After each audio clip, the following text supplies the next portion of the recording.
Alright, it's time to talk about Wishmaster 4, Prophecy Fulfilled. We are ending the Wishmaster franchise, and we will be starting a new one next week. We got a Candyman trailer dropping out real soon. I'm not sure when, but you'll know. Anyways, I will be doing a live stream this week on Thursday over at Derek's Horror Corner, so look out for I guess that's tomorrow. Pre-recording this, so tomorrow, look out for that. If you know who he is, Derek's Horror Corner, look him up, subscribe to him. He does what I do, and we will be doing a live stream about top 5 horror movies that we love or think are underappreciated, underrated. Hopefully, unless I don't know, something bad happens, I die, or I lose my internet, tornado takes my house, something. I hope not, but yeah. So as long as things go to plan, that will happen on Thursday night at 9 p.m. Eastern Time. Yeah, so Eastern Time, 9 p.m. So anyways, let's talk about Wishmaster. The prophecy fulfilled. But is it fulfilled? No, it's not. And that's the biggest shame of the movie, is that it calls itself prophecy fulfilled, but it technically doesn't get fulfilled. If this movie would have went that route, I get it, maybe the budget wasn't really all there, because this was shot back to back, literally over a weekend. Like, that's how much time was in between 3 and 4. Was like 1 weekend went by, and they're like, all right, let's start shooting 4. That's how quick. If they had more time in the budget, they could have actually had a sequel that we still need, where the 3 wishes are all granted and demons and djinns or whatever are unleashed, completely fucking shit up, like the end of Hellboy, the later one, something like that. If that's what this movie was, it would have been so much better. I actually didn't hate this as much as I thought I was going to. I actually thought it was surprisingly decent. Now, this was directed by the same guy who did part 3, Chris Angel, not the magician, but some other guy. And there are some good things I can say about this movie, and let's get into it in this week's Horror Franchise Wednesday.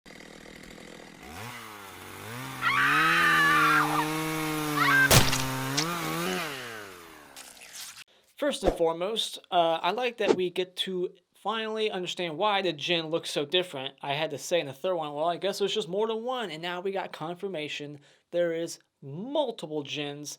Maybe it was said before, but I just never thought about it. I was like, why does this Djinn look so different? But now we know there's multiple Djinns, we actually get to see them, and, there's a whole race of them. He even says, like, blah, blah, blah, my race. So I was like, oh, so there's a whole race of Djinns, and we get to see a few of them. And so now that explains the continuity issue. It's not really continuity being screwed with. It's just a new Djinn out of a new Djinn. But it looks like the same red Djinn from the other movies. So I guess they all get stored away in the same Djinn. Yeah, that's just, I don't know, that's weird to think about. So the Djinn in the first movie was put into the special stone that was just created. And that's also where all these other Djinns went. I thought it was just the one Djinn. I don't know, if I really thought about it, I could come up with, like, questions and plot holes, but I'm not going to. So I guess every Djinn is just in all these red gems, I don't know. And where this lawyer found this box, this random-ass box that easily broke open, and there's the Djinn, like, where did he get that box? Like, why was this Djinn, like, this isn't the same Djinn from the first 2, but yet he conveniently also got placed in a similar-looking Djinn also? Just saying. But yeah, I like the new voice. It's the same actor from part 3, but they update the voice a little bit. They don't make it sound so deep. It's still deep, but it's not so computerized as much. It doesn't sound so corny. It's still a little hokey, but not as much. I like the different voice. And this one has easily the most breast, lots of boobs. There's a strip club, lots of tittish. So I'm on board. I never knew that strippers played with fire and did fire stunts. I've never been to a strip club, so. Finally, somebody makes 3 wishes, but unfortunately the third one never gets granted, so we never get to see Hell Unleashed. So that's a shame. But I like that we finally got it to happen. It was bound to happen at some point. Why not the last entry?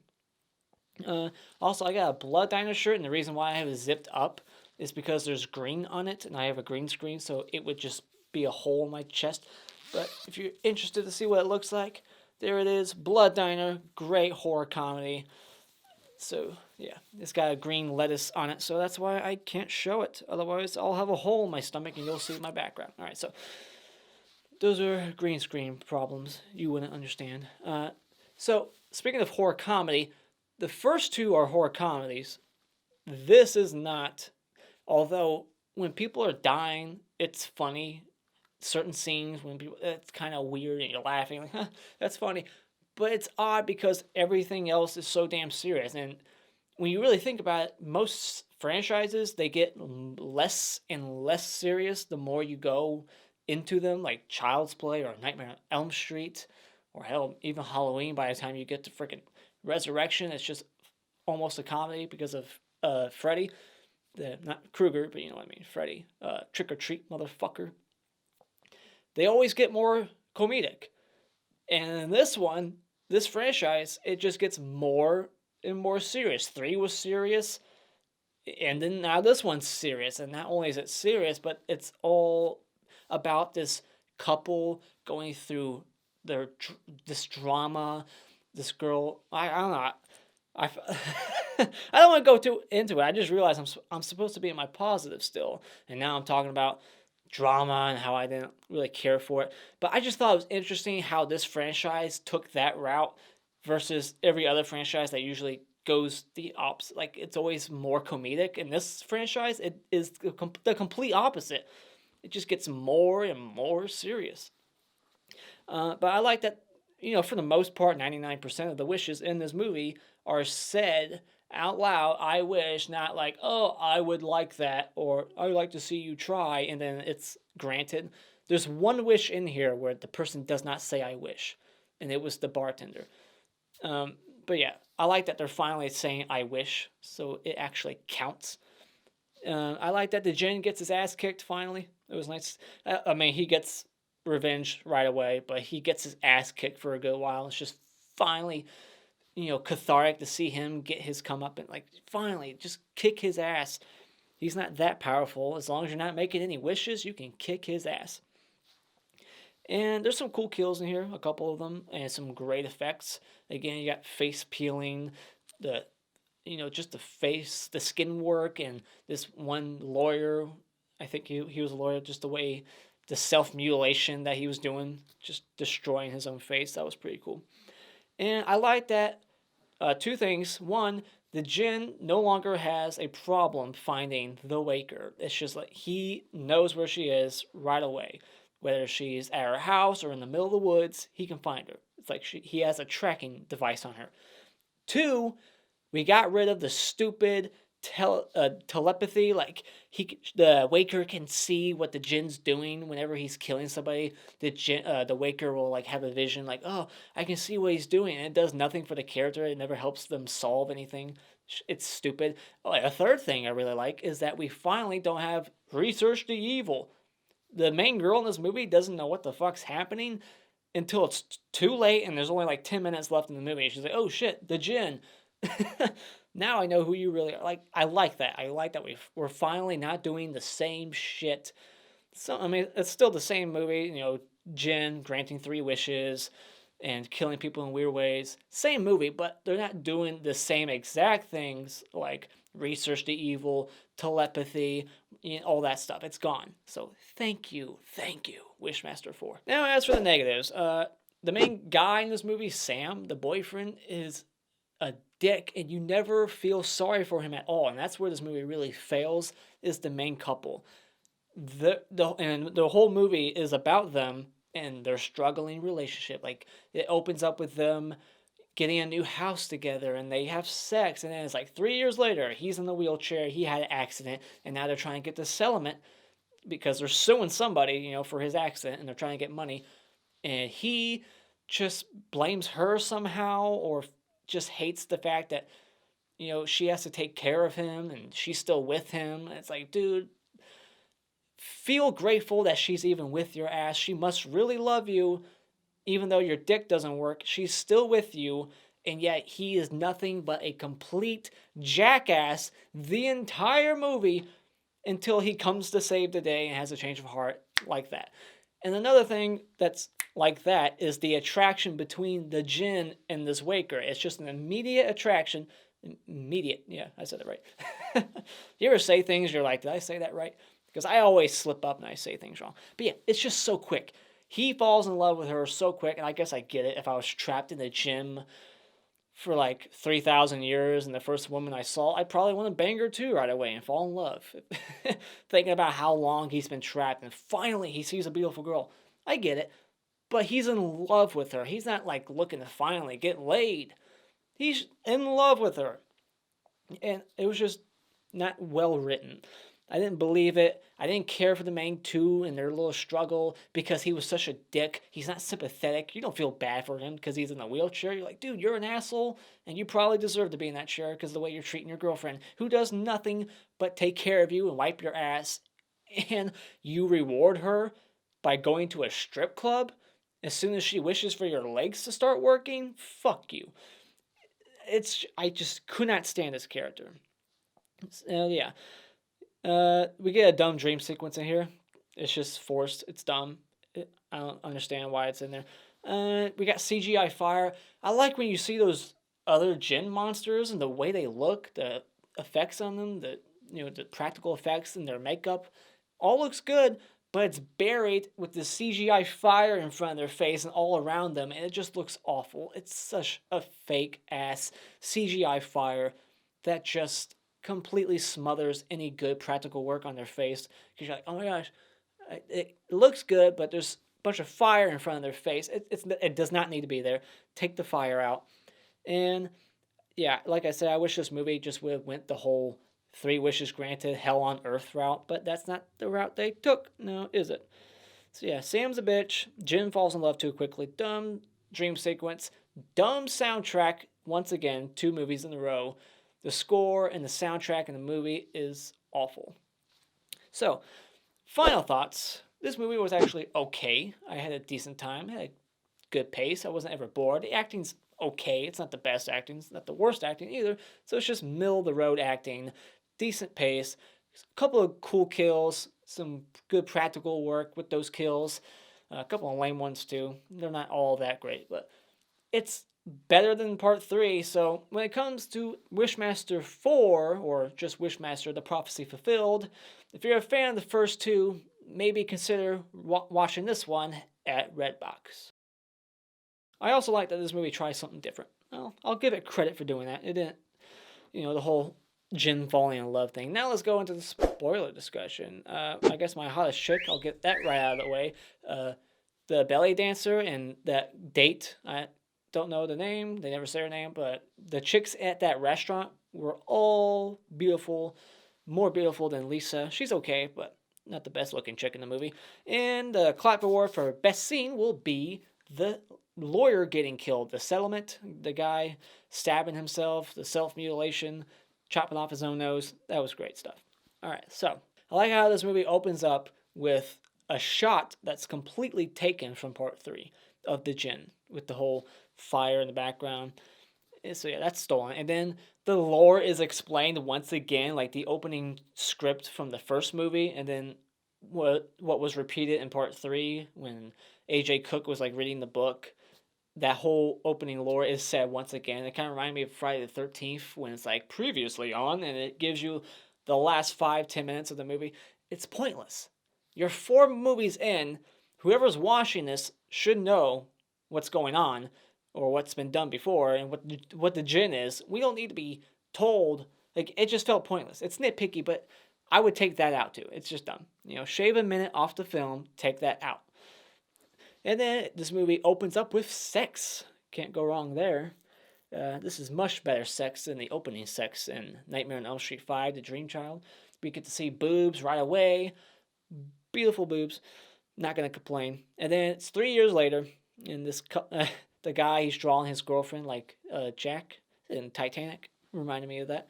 And he's crippled, and they have a lawyer, and you think maybe she's cheating on him with the lawyer, but she's never actually cheated on him. He just assumes she has. Just drama. And I like that the lawyer has 2 front doors. Thought that was really weird. Like, he opens a door, and then behind that door is the same exact type of door that he has to open that way. Extra security, I guess. And then the gem, when it's in the safe, it becomes extremely hot and it melts through the safe. I thought that was a weird scene. It's just dumb. Like, so now the gem's just hot? Why? And then the Djinn has the gem later on in his hand, like he grabbed it. We never saw him get it out of the safe, but he has it now towards the end. We never see him retrieve it. But yeah, just the gem being hot. Why now? That's breaking continuity with the gym rules. And then the lawyer never gave Lisa the water. He offers her mineral water, pop water. She's like, I'll take a water. And not once does he ever actually retrieve the water for her. Not that I saw. And then, yeah, we find a crippled boyfriend, and he's looking at porn. He's looking at porn, treating his girlfriend like shit, doesn't even close the browser. Like, he had time to close that tab. He never does. Just like, yeah, look what I'm looking at. So what? Fuck off. I'm going to pretend jerk off.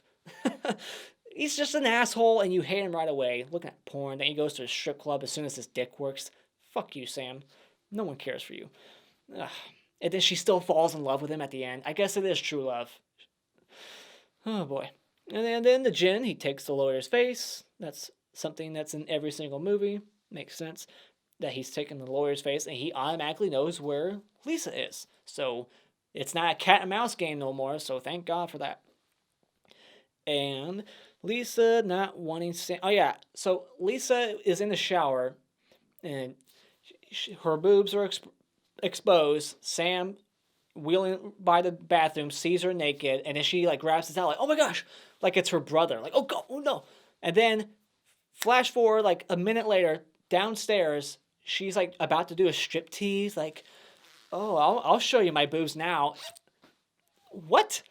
Like, it's not okay upstairs when you're taking a shower for him to see your boobs. Now you're downstairs undoing your robe. Like, I'll show you my tits now. Why is it okay now? And it was just weird. I didn't get that scene at all. And then, yeah, so whatever. I like that when she makes her first wish for the settlement to finally just be done with, he is making the lawyer kill himself. I mean, that rule about how I can't kill you unless you wish it, that's thrown out the window. He can kill anybody. He's making the guy on the other end hold on to the phone. He can't hang up.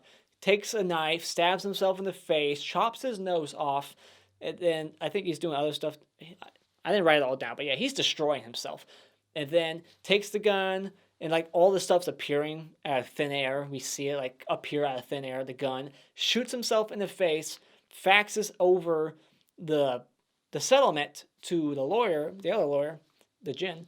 And there's no blood stains on the fax, even though we saw blood all over them as they were going through the fax machine.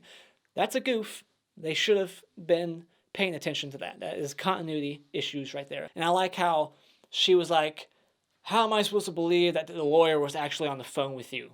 You didn't hear that gunshot on the phone? Is it like soundproof?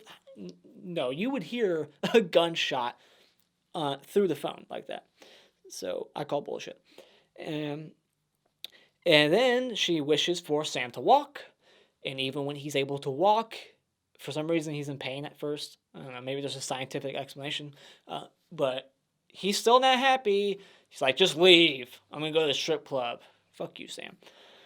And then she wishes for this is where I'm confused. Okay, so she wishes, these are her words, I wish I could love you for who you really are. Now, she's in the room by herself while the Djinn is in the other room getting like a water. Who is she speaking about in that? Like, who is you? Is you the Djinn or is you Sam? It has to be Sam because by the end of the movie, she's still all about Sam. But yet, the Djinn completely misinterprets her wish as in, oh, she's wishing for her to love me. And I'm like the genie in Aladdin. I can't just make you love people. That's my one exception. See, if he could just make her love him like that, movie over. All 3 wishes granted, right then and there. Hell on earth, but no. I can't grant that wish. It's a special one. You have to love me. You have to do the work. That's just convenient writing. The whole, I can't wish love, but yet you can just kill people who aren't even wishing it. Like that lawyer, the settlement guy, that wasn't his wish. That was her wish. And her wish was just for it to be settled. So, I don't know. That's just dumb. When you really try to like dive into it and think about it logically, you can really just start to hate a movie or see a lot of plot, logic issues and plot holes like that. So yeah, you can make this guy kill himself, but you can't make her love you. Convenient. But you love her, so why not just make, I don't know, whatever. So, and then he is like, I like that he's going to her friend's house and he's like asking for relationship advice. Like, how can I get her to love me? And how does he reward her and thank her? He kills her. She's like, I wish I could have some killer sex. And then she just goes up against the wall, like Tina and Nightmare on Elm Street. She's like up against the wall, floating in the air. She's moaning, so I guess something's happening to her. And then he leaves the room, and she's just dead off camera. Like, I don't know what the hell happened. It's like they couldn't come up with anything. You know, it's not like a censored, like it was something, you know, that had to be censored out. It was too violent. No. They just chose to go that route, and they chose to do nothing with that death. Just have her up against the wall, and she'll just be dead off screen. That was just dumb. You couldn't come up with what killer sex would look like. Just have her have sex and then get killed. We don't get to see it, and that's a shame. So, yada, yada, yada. Then, after the killer sex, he says, careful what you wish for, and it's completely cheesy. Do not need that line. Just the way he says it, stupid. Careful what you wish for, my dear. And then we get the dream sequence. That's another stupid thing. Take that out. I don't need that in here. And then the bartender. I actually like the bartender. You know, just the little moments we got with him. I was like, I'm digging this guy. And then he gets killed. Does he get killed? I don't know. Technically. He becomes a pimple on a stripper's ass. But we never actually get to see the pimple, which I thought was weird. I was waiting for it to happen at any moment. Some shot where it like zooms in on her ass, or maybe it would show the stripper on stage, like have a weird look on her face, like, I feel something funny on my ass. What's going on down there? Nothing. So it's like he never actually did become a pimple. So therefore, that wish was never granted, because we never see it get actually granted. We never see confirmation that he's a pimple on that stripper's ass that he wished to be. So that was odd. Was it a deleted scene? You know, like, oh, this is too corny. That's too corny. That's crossing the line for you. I don't know. There's no deleted scenes on the special features, so I don't know. I'm just curious where the pimple was. You know, was the pimple gonna just be a regular pimple, or was the pimple going to be shaped like him, like his face on her ass that could talk? That would have been funny. And then we get introduced to some new lore. Apparently, there's this hunter that his goal, his whole mission, his responsibility is when a waker makes 3 wishes, that's when he's awake, to then stop Armageddon. But when 3 wishes are granted, Armageddon is immediately upon Earth. But in this movie, it just so happens that when the third wish was made, it was never granted, but yet he was still able to wake up. If that third wish was never granted, why is he awake? And because in a normal scenario, I don't think they were planning this to happen, this weird wish that would, you know, fuck up their prophecy. They were hoping that she would make a third wish that they could grant immediately, and therefore Armageddon would happen right away. But in this case, it doesn't. And he, like, I don't get his, like, they say, the Djinn says, you know, like, your job is to, you know, stop Armageddon after the third wish. Well, that's when it's too late. Like, he should be awakened after the second wish or the first wish to stop that third wish from ever happening, because the third wish being granted is what's supposed to start Armageddon. So how can you prevent something? That's not preventing it. It's already happening. I don't know. It's just convenient. I don't know. It's hard to explain, but the hunter is a neat idea, but it does nothing. Like, he gets killed. They have that fight in the forest, and they're just having a sword battle. It's better choreographed than the fight in part 3. But yeah, he just gets killed, and now he's gone. And I like that the hunter, it's weird. He's like a good guy and a bad guy, because his goal is good, so he's a good guy, but he's killing innocent people. He goes to the store, and he chops off that poor woman's head and hand, while she's holding the phone. I thought that was awesome. And it's actually all on camera. See, killer sex off camera, but we get to see this hand and head get chopped off at the same time on camera. Why? I just don't get that in movies where it's like, okay, we'll have this one on camera, then this one off, then this one on, and that one off. It's like, no. All on or all off, make a decision. If it's off, make it like a cool aftermath or something. I don't know. Just, it irritates me. And, oh, yeah, he kills the bartender. That was cool. He gets his ass kicked at first, but then the bartender wishes that he could put up a better fight, and he breaks his hand, squishes it, and then burns the other hand, and then stabs him through the chest with like a fence post and throws him in the dumpster. And then he tries to make like a one-liner about garbage day or something. That's what he should have said. Garbage day? But instead he's like, it's garbage day on Tuesdays or Thursdays. Something stupid. So yeah, the line delivery, the lines from the Wishmaster were not that funny. And it's just odd too, the tone of the movie, how it keeps shifting back and forth from this serious movie about this couple and their bullshit, and then like the funny kills and the funny wishes, the softcore porn like nudity that's in the movie. There's tons of it. It just keeps switching from all these different tones, and it's odd. But that's whatever. Nitpick.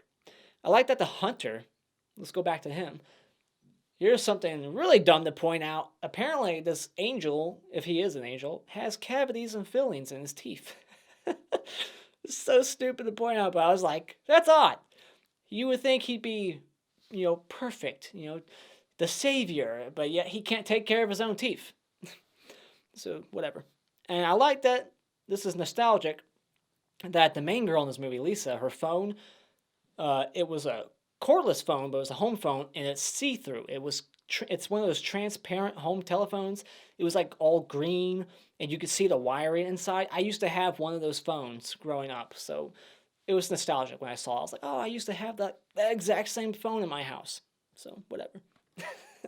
Pointless to talk about, but that's what I do, right? And then the Djinn has 30-second sex with Lisa. They bang, and the girl actually is like, oh, that was great. That was amazing. Like, she says it's great, and then she says it's amazing. And she's not lying. That's how she really felt.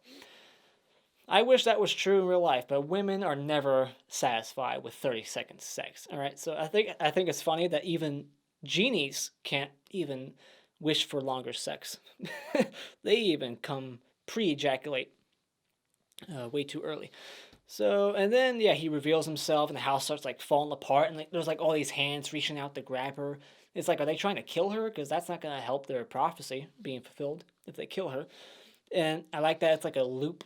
Every time she tries to escape the house, she gets right back in. It's like Dreammaster, Nightmare on Elm Street 4, the truck. They keep driving in circles. Or in Mouth of Madness, the bicyclist, always in circles. Or 1,000 other movies that I could probably name, or whatever. And what else? Hunter has cavities. I wrote that down. And Sam wishes for a sword, because he keeps shooting the Djinn. This isn't a lot of movies. They keep shooting the bad guy, and even though it's clearly an immortal villain that can't be shot and killed, they just keep shooting, like, this will do it. No, this one. Okay, no, maybe this one will do it. Okay, maybe this one. It's like, no, stop. You're wasting ammo. Save a bullet for yourself. All right? Shoot your small brain out your head because you're an idiot. But then Sam, he wishes for the sword, and he gets stabbed with that sword. And then Lisa, she gets the Djinn to believe that she is in love with him, and she pushes him up against the sword. He's dead. The end. She lived. Happily ever after. It is happily ever after because she doesn't have Sam. He's dead. Like, gone. Thank you. She can move on and find somebody who will treat her better than that asshole who's like out there sculpting something for her. So now he's not only an artist who can draw, but now he's a sculptor, has all these talents, but yet he's such a dick. Even artists are dicks. This guy's a dick, and I'm glad he's dead, and she can move on and find somebody better. So the best kill in this movie is easily the settlement lawyer guy who stabs himself in the face and shoots himself, chops his nose off. That was easily the best scene also. And the worst kill goes to the killer sex lady who gets killed off camera. Who the hell even knows what happened to her? But we know she's dead, but that's it. So, those are my thoughts on Wishmaster 4. What did you think about this movie? Put all your thoughts of it in the comments below. No, we cannot be YouTube friends. And if you want to see more, hit this like button, share with all your friends, and become a subscriber today just by clicking on my cartoon face in about 5 seconds. And until next time, auf Wiedersehen.